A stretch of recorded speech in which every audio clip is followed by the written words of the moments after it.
అస్సలాముఅలైకుం. అందరికీ మన డ్రైవర్ క్యాప్‌ల వాళ్ళకి అందరికీ వందలాల నమస్కారాలు, అభినందనాలు. మనం చెప్పకపోయేది డ్రైవర్లకు ఎక్కడ తప్పు జరుగుతుంది. దాని గురించి మనము ఇప్పుడు ఈ చర్చలకు నేను ఈ యూట్యూబ్ వల్ల వస్తున్నాను. నా మాట మంచిగా ఇస్తేనే సబ్స్క్రైబ్ చేయండి. సబ్స్క్రైబ్ చేయాలి, చేయకూడదు అది మీ ఇష్టము. నాకు ఏం దానికి వరి అయ్యేది అవసరం లేదు నాకు. నేను ఈ ప్రతి సమస్యకు ఒక పరిష్కారం ఉంటుంది. ఫస్ట్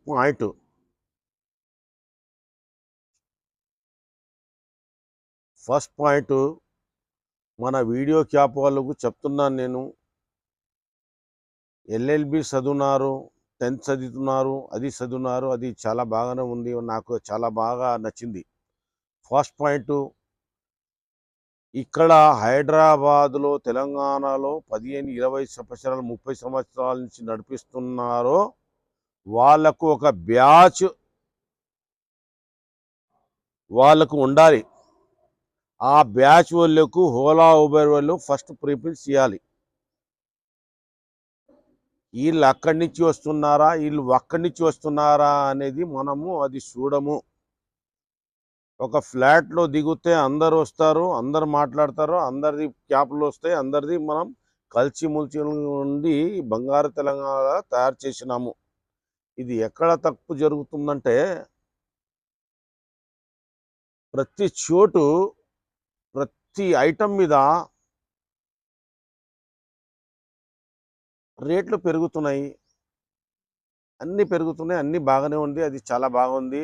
వాళ్ళు పెరుగుతున్నారు, వీళ్ళు పెరుగుతున్నారు, అన్నీ పెరుగుతున్నాయి. ఒక డ్రైవర్కు వాల్యూ పెరగట్లేదు.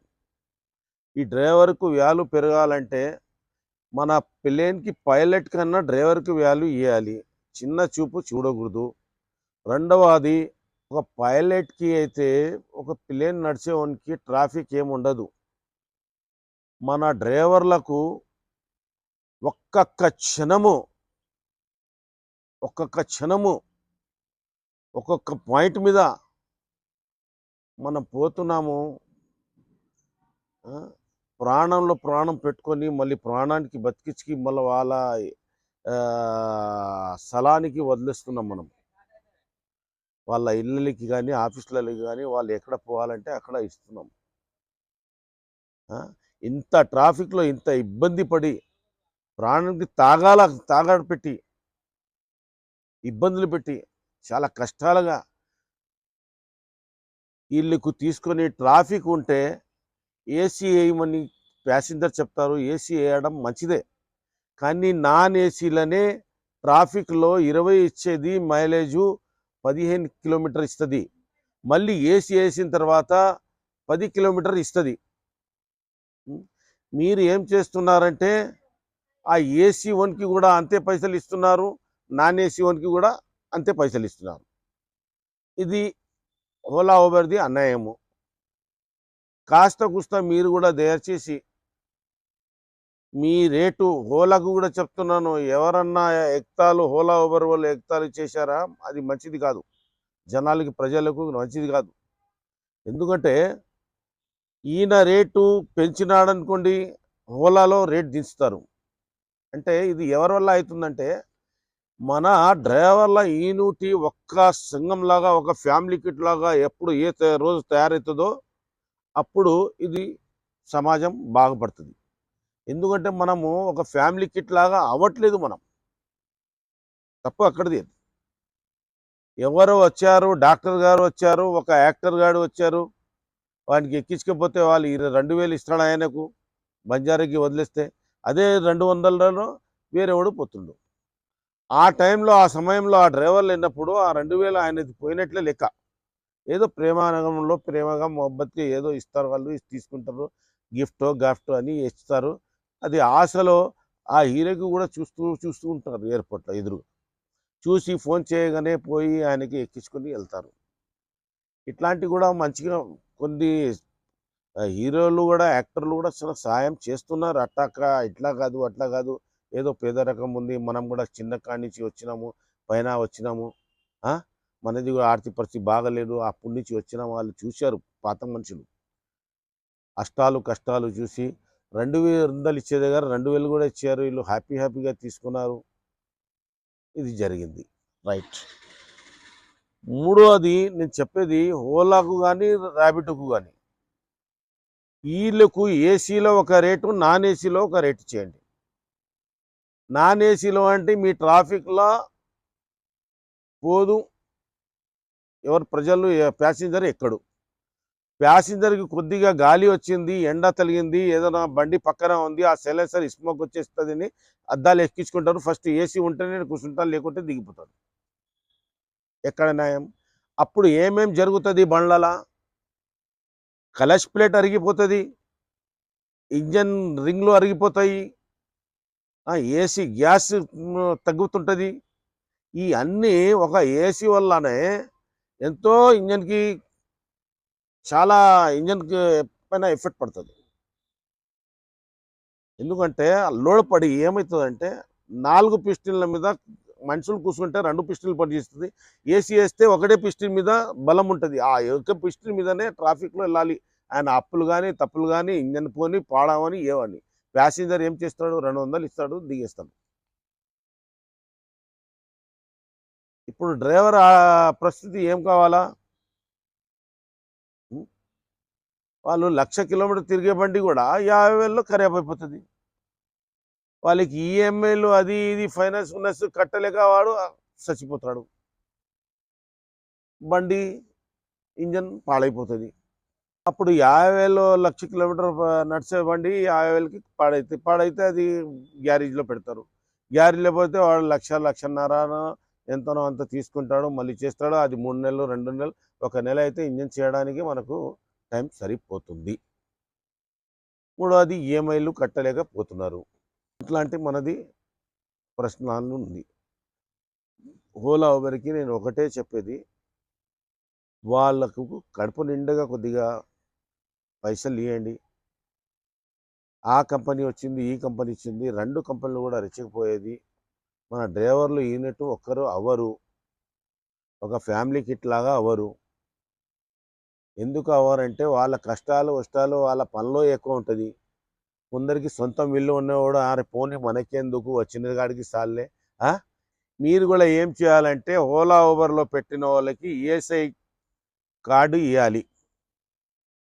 పిఎఫ్ ఇవ్వకండి, మీరు ఈఎస్ఐ కార్డు ఇవ్వాలి. హెల్త్ కార్డు లాగా ఈఎస్ఐ కార్డు ఇస్తే వాళ్ళు భార్య పిల్లలు హాస్పిటల్కి పోయి ట్రీట్మెంట్ చేసుకుంటారు. ఇది నా ప్రశ్న. మంచి ట్రైనింగ్ ఇచ్చి దానికి కూడా ఫీల్డింగ్ తెలవాలి. కార్లో ఎలా ఉండాలి, నీట్నెస్ ఉండాలి, వాడు తినకూడదు, సిగరెట్ తాగకూడదు. ఆ ప్యాసింజర్కి కూడా చెప్పేసేయాలా మనం. లేకుంటే ప్రతి ట్యాక్సీ ప్లేట్లకు సిగరెట్ తాగకూడదు, గుట్కా తినకూడదు, డ్రైవర్ తినకూడదు, ప్యాసింజర్ కూడా తినకూడదు, ఎవరు ఏం తినకూడదు. దాంట్లో ఏమనంటే బ్రెడ్ అంటే అది దానికి నేను కూల్ డ్రింక్స్ అది నేను చెప్పను. కాకపోతే డ్రింకింగ్ కూడా దాంట్లోనే చేసి వెళ్తున్నారు కదా, అది మంచిది కాదు. డ్రైవర్కి కూడా చెప్తున్నాను, అరే నేను కొద్దిగా బీర్ తాగుతున్నాను, నేను కూర్చున్నాను అంటే నీ బీర్ కొద్దిగా సేపు గారించి నువ్వు ఛాన్స్ ఇస్తే వాడు డ్యాన్స్ చేస్తాడు బీర్ తాగి. మీరు కూడా ప్యాసింజర్కి కరెక్ట్గా ఉండాలి, కరెక్ట్గా మాట్లాడాలి, కరెక్ట్గా వదిలేసేయాలి. మూడవది మొత్తం గల్లీలో చెప్పకూడదు సార్. ఎక్కడ రోడ్డు మీద స్పాట్లో పోవాలి, స్పాట్లో రావాలి. మీరు కూడా ఆ గల్లీలో తిప్పే వరకు కలసిపోతుంది, బ్రేక్ పోతుంది, అన్ని బండి అరిగిపోతుంది. ఇట్లా ఆర్థిక పరిస్థితి చాలా దిగజారి ఉంది. ఇట్లాంటి కొద్దిగా ప్యాసింజర్ కూడా మనం కరెక్ట్గా ఉండాలి, కరెక్ట్గా మ్యాప్ వేయాలి, కరెక్ట్ లొకేషన్ ఇవ్వాలి. అరే ఊరే అనేకుండగా మనది చాలా ఖైదే మే రైతో ఫైదా అవుతుంది అంటారు. ఖైదే మే రో ఫైదా అవుతా. చాలా respect, you respect, teak respect. మీరు కూడా రెస్పెక్ట్ ఇవ్వాలి, ఆయన కూడా రెస్పెక్ట్ ఇస్తారు. ఎందుకంటే ఆయన ప్రాణంలో ప్రాణం పెట్టుకొని చేతులు పట్టుకొని అంత ట్రాఫిక్లో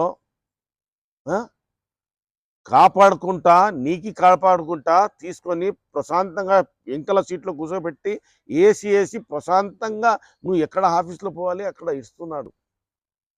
అసలు అలాంటి వాళ్ళకి డ్రైవర్లకు కడుపులో దండం వేసి మొక్కాల. ఈ మా డ్రైవర్లకు ఏమన్నా అయిందంటే ఆ డ్రైవర్లకు కూడా భార్య పిల్లలు ఉంటారు, మా అక్క చెల్లెలకు కూడా అందరికీ నమస్కారం చేస్తున్నాను.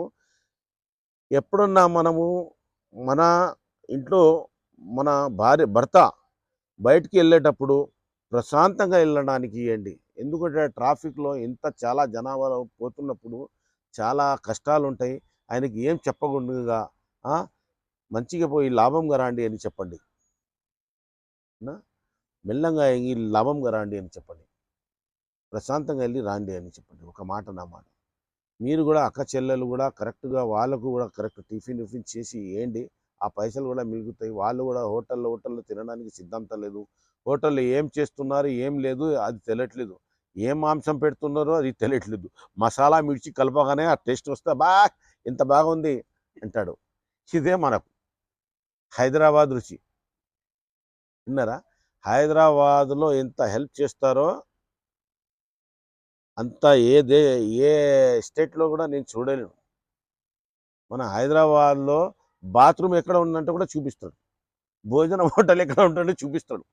ఎందుకంటే హౌలా కాదు, ఒక మానవత్వం. తల్లి తండ్రి మీద దయ ఉన్నవాడు, దయ లేనివాడు లేడు. మీరు ఏరే స్టేట్‌కి బాంబే పోయే చల్నా భాయ్ భాగ్ ఉదర్ సడక్ షాప్ ఆడు ఇదే అంటాడు. ఏమో అది బాధ. ఆ? నువ్వు ఢిల్లీలో పోయా అరే కహా జావా కిధర్ జావా అరే జానా చల్ యార్ పంచాయత్ ఐసా అంటాడు. మనం అట్లా అనం. మన భాష చాలా నీట్‌గా భాష. ये साहब खाइए साहब, ये साहब, यहाँ जाइए साहब, ऐसा ये गली से पलट के इधर से ये हॉस्पिटल है इसके बाजू से जाइए सब, उसके घर तक ले आके छोड़ने वाले हम हैदराबाद वाले, तेलंगाना वाले को तो ये तो दे। अगर तेलंगाना वाले अगर मोहब्बत नहीं करे तो इतने लोग आंध्रा, तेलंगाना, दिल्ली, कलकत्ता का कर्नाटक आके नहीं यहाँ रहता था, यहाँ बसने वाला. ఈ ప్రేమనగరంలో ఒక్కసారి చార్మినార్ చూడడానికి వస్తేనే ఇక్కడ ఉండిపోతారు. ఎందుకంటే ఇక్కడ బిజినెస్ కానీ, మాట కానీ, ముచ్చట కానీ, ఇది అన్ని సౌకర్యాలని క్లైమేట్ కానీ, క్లైమేట్స్ కానీ ఇక్కడ ఉన్నంత మంచిది ఎక్కడ లేదు. మన దగ్గర 4 కోట్ల జనాభా అని అది 4 కోట్ల అది గవర్నమెంట్ రూల్స్ అది. ఎట్లా? Government rules. మన ఇంటికి ఎట్లా ఉంది? ఇది 10,00,000 రూపాయలు, కోటి రూపాయలకి ఇల్లు అమ్ముకుంటున్నారు మంచిగా హ్యాపీగా. అమ్ముకుంటారు లేరా? ఇట్లాగే 4 కోట్లు లేదు మన దగ్గర జనాభా 8 కోట్ల జనాభా ఉన్నారు ఇక్కడ. ఎంత ఉన్నారు? 8 కోట్ల జనాభా ఉన్నారు. ఈ 8 కోట్లకు కూడా మా సీఎంలు కూడా మా ఎమ్మెల్యేలు కూడా చాలా చూసి చూడకుండా పోని బతకని అందరు బతకాలి. ఈ కడుపు గురించి కడుపు నిండాలి, మనిషి బతకాలి. వాళ్ళ కష్టాలు అసలు మనం ముఖం చూడగానే చెప్పిస్తాము ఆయన ఆకలితో ఉన్నాడా, ఏ బాధలో ఉన్నాడో చెప్పిస్తాం. ఎందుకంటే ఆ బాధ మనకు వచ్చేస్తుంది. అది మన నిజాం స్టేట్లోనే అది తాళి కొడితే కింద కొడితే పైన కనిపిస్తుంది చూడు, గోల్కొండ ఖిల్లాలో తెలుసా? అది మనది. అక్కడి నుంచి మనిషి వస్తానంటేనే వాళ్ళ కళ్ళది సౌండ్ వినేసే అది కాళ్ళది సౌండ్ వినేసేసి ఏం బాధలు అనేది అది చెప్తారు. కాకపోతే ఆ చెప్పి ఆ బాధలు వాళ్ళ బాధలు మనం తట్టుకొని అంత ప్రేమ నగరంలో అందరు కలిసిమెలిసి ఉండాలని, అందరికీ కలిసిమెలిసి ఉండేలాగా మనం చేస్తున్నాము. అందరూ బతకాలి. ఫస్ట్ నేను చెప్పేది ఒకటే, ఓలా ఊబర్ వాళ్ళకు కూడా రేట్లు పెంచేసేయండి, రేట్లు దింపకండి. వాళ్ళకు కూడా కడుపు నిండాలి కాస్త కూస్త. లేదంటే మళ్ళీ డ్రైవర్లు ఒక యూనిట్ అయిపోయిందనుకో, ఇది ఓలా పనిచేయదు, ఊబర్ పనిచేయదు. అది గుర్తించుకోవాలి అవసరం. లాస్ట్కు వాళ్ళు డ్రైవర్లు అంటుండ్రు డ్రైవర్ క్యాబ్ పెట్టేసేయండి. డ్రైవర్ క్యాబ్కి ఫోన్ కొట్టగానే బండి ఇక్కడ వచ్చేస్తుంది. అప్పుడు ఏం చేస్తారో మీరు? అట్లా చేయకండి. మీ చేతిలో నెట్ ఉందని ఎట్లా అంటే అట్లా ఆడుకుంటే ఈ ఇప్పుడు నెట్ అయిపోయింది అనుకో అక్కడ చంద్రుల్లో, మీరేం చేస్తారు? హాయ్ హత్తా ఖాళీ కత్తా. జబ్ ఫోన్ నంబర్ వచ్చి కామ్ కన్నా పడతాం. ఎవరి దగ్గర ఫోన్ కూడా పని చేయదు. చేస్తుందా? నేను పోతున్నా అంటే ఒక చిట్టి రాయాలి, లెటర్ రాయాలి. అప్పుడు ఖత్ లిఖతా హూ ఖూన్ సే ఆతా హూ భై తెరే దుబై సే బల్కి. ఏ రోజు వస్తున్నాడో ఆ రోజు లెటర్ రాయాలి. फिर चिट्ठी आई है बड़े दिनों के बाद बेवतनों को याद, బడే దినో కే బాద్ బేవతనో కో యాద్ చిట్టి आई అని చిట్టీలు రాసుకోవాలి. అందుకే అహంకారం ఎక్కడ ఉంటుందో ఓలా ఊబర్కి కూడా చెప్తున్నాను, అహంకారం చేయకుండా మన డ్రైవర్లకు కూడా కొద్దిగా న్యాయం చేయండి. రెండవది, ఆర్థిక పరిస్థితి దిగజారింది. ఒక 10 కోట్ల రూపాయలు సహాయం ఆర్థిక చేస్తే నేను ప్రతి డ్రైవర్లు లక్షన్నర తీసుకొస్తున్నారు. 6 లక్షల మంది చూస్తున్నారు వాళ్ళు. వాళ్ళకు కొద్దిగా 4 లక్షలు 3 లక్షలు ఒక డ్రైవర్కి మీరు సహాయం చేస్తే నేను రెడ్డి సాబ్కు వాళ్ళ రేవంత్ రెడ్డి సాబ్కు చెప్పినాను నేను. రెండవది మన అక్బర్ సాబ్కు కూడా చెప్తున్నాను. అక్బర్ సాబ్ ఏం తక్కువ లేదు, వాళ్ళకైనా వీళ్ళకి దగ్గర కూడా ఉన్నాయి, వాళ్ళు చేయొచ్చు, అంటే చేయొచ్చు. ఈ వాళ్ళకు కూడా చేయమంటున్నాను నేను. మన చంద్రబాబు నాయుడు గారు చెప్తున్నాను, పవన్ కళ్యాణ్కి కూడా చెప్తున్నారు. ఇది వాళ్ళు సహాయం చేస్తే ఒక 200 మందికి సహాయం చేస్తే మనం ఇంకా ఒక 200 మందికి ఇంకా పెంచుకుంటూ పోతాము. మీ పైసలకి హామీ ఉండడం నేను అని అరిచి చెప్తున్నాను నేను. ఎందుకు చెప్తున్నా అంటే అందరూ మీరు పాల వడ్డీలాగా రైతులకి ఇస్తున్నారు, ఇక్కడ ఆటనా వడ్డీలాగా వీళ్ళకి డ్రైవర్లకు సహాయం చేయండి చాలు. అది చేస్తే కూడా చాలా వరకు ఇప్పుడు రూపాయన్నర తీసుకుంటున్నారు వాళ్ళు. రూపాయన్నర తీసుకుంటున్నారంటే 1500, 1,00,000 రూపాయలకి 1500లోన మన ఆటన రూపాయి తీసేస్తే ఆటన వడ్డీలాగా అంటే ఎంత అవుతుంది? 500. ఈ 500 అంటే 2,000 రూపాయలు ఈ 5 లక్షలకి 4 లక్షలకి హ్యాపీగా కట్టుకుంటాడు. అప్పుడు వాళ్ళు కూడా మంచిగా బతుకుతారు. ఇంకొకటి 4వ పాయింట్ ఏమంటే హైదరాబాద్ సిటీలో అద్దెలు చాలా పెరుగుతున్నాయి. అద్దెలు ఎంత పెరుగుతున్నాయంటే అసలు ఆదాయం తక్కువ అయిపోయింది, ఖర్చు ఎక్కువ అయిపోయింది. ఎందుకంటే ఇక్కడ మనం ఆంధ్ర తెలంగాణ అనేది అనకూడదు. సమైక్యాంధ్ర ఉన్నప్పుడు అన్నదమ్ముల్లాగా ఇడిపోయినాం మనం అందరు కలిసిమెలిసిగా ఉండాలి. అందరికీ నేను ఒకటే, ఎవరెవరు రెంట్కి ఇస్తున్నారో వాళ్ళ ఇంటి వాళ్ళకి ఓనర్లకు చెప్తున్నాను, కొద్దిగా మీరు కూడా సహాయం చేయండి. 10,000 తీసుకునే దగ్గర 8,000 7,000 తీసుకోండి. మీరు కూడా దాంట్లోనే బతకడాలని చేస్తున్నారు. మీరు కొద్దిగా అద్దెలు తగ్గించుకుంటే చాలా బాగుంటుంది. వాళ్ళు ప్రమాదానికి జారీ అవ్వరు. ఓలా ఉబెర్ వాళ్ళకు రేట్ కూడా పెంచేయాలి. ఏసీకి రేటు వేరేది, నాన్ ఏసీకి రేటు వేరేది. నాన్ ఏసీలో అసలు పోడు. ఏసీ రేటు ఖచ్చితంగా పెంచాలి. లేకుంటే డీజిల్ ధరన తగ్గించండి, పెట్రోల్ ధరన తగ్గించండి, లేకుంటే గ్యాస్ ధరన తగ్గించండి. ఈ ధరలు కూడా తగ్గించట్లేదు. పప్పు మీద పెరుగుతుంది, అప్పు మీద పెరుగుతుంది, వడ్డీ మీద పెరుగుతుంది. వడ్డీలు పెరుగుతున్నాయి, అప్పు మీద పెరుగుతుంది, పప్పుల మీద పెరుగుతుంది, టమాటాల మీద పెరుగుతుంది, కూరగాయల మీద పెరుగుతుంది. హాస్పిటల్కి అయితే అసలు చెప్పే అవసరమే లేదు. మాట్లాడితే స్కానింగ్ అంటాడు. అరే తలకాయ నొప్పి అంటే స్కానింగ్ చేయమంటాడు. స్కానింగ్ తలకాయ అది నెత్తిలో ఏమైనా చీమ పోయిందా, లే ఏమైనా పురుగుపోయి కుచ్చుకుంటుందా అన్నట్లేదు కదా. దయచేసి నేను ఏమంటున్నా అంటే వాళ్ళు ఆర్థిక పరిస్థితి చాలా బాగలేదు. ఆ డ్రైవర్లకి ఏమైనా చిన్న చిట్కా కూడా బాధ అంటే నాకు బాధ అయినట్లే, వాళ్ళకు కష్టమైతే నాకు కష్టమైనట్లే. నేను కష్టాలతోటి బతికినాను. ఆ కష్టాలు ఏమున్నది నాకు తెలుసు. నేను చెప్తున్నాను, ఒక డాక్టర్ ఇల్లు నేను పుట్టలేను, ఒక యాక్టర్ ఇంట్లో పుట్టలేను. ఒక మధ్య తరగతి క్షణ బఠానాలు అమ్ముకునే ఇల్లు బతుకున్నాను, నేను పుట్టినాను. ఇక్కడ పల్లీలు బఠానా టైం పాస్ అమ్మేవాళ్ళు, కిరాణం దుకాణం ఉన్నాయి మనది కూడా. ఆర్థిక పరిస్థితి దిగజారి అది కూడా చేసినాం మనం ఏం చేయలేని పని లేదు. ఎందుకు? ఈ కడుపు గురించి. అందుకే కడుపు నిండాలి, మనిషి బతకాలి. ఈ అహంకారాలు, ఈ పైసలు వస్తాయి, పైసలు పోతాయి, ఈ ప్రభుత్వం వస్తుంది, ఆ ప్రభుత్వం పోతుంది. ఇప్పుడు ఉండే వాళ్ళకి సలహాలు సూచనలకి నేను ఇస్తున్నాను. నా మాట మంచిగా అనిపిస్తే మీరు కూడా నా గురించి సబ్స్క్రైబ్ చేస్తే, మీకు ఇష్టమైతే చేయండి, కష్టమైతే చేయకండి. దాంట్లో ఏం తప్పు ఏం లేదు. దీని గురించి నేను బతికించేది కాదు. నా గురించి, నా సలహాల గురించి మీరు మంచిగా ఉండాలని నేను కోరుకుంటున్నాను. ట్యాక్సీ వాళ్ళే కమాయించేదే తక్కువ. వాడు పొద్దున్నుంచి సాయంత్రం వరకు 1000 రూపాయలు సంపాదించాడు, 2000 రూపాయలు చాలని కట్టి రావాలి. ఇది ఎక్కడ న్యాయమండి? ట్యాక్సీ వాళ్ళకు ప్రత్యేకంగా చెప్తున్నాను, ప్రతి ఐటము తక్కువ చేయాలి. రెండవది ఇన్సూరెన్స్ కూడా మీరు తక్కువ చేసుకోవాలి. రేట్లు చాలా ఇన్సూరెన్స్కి పెరిగింది.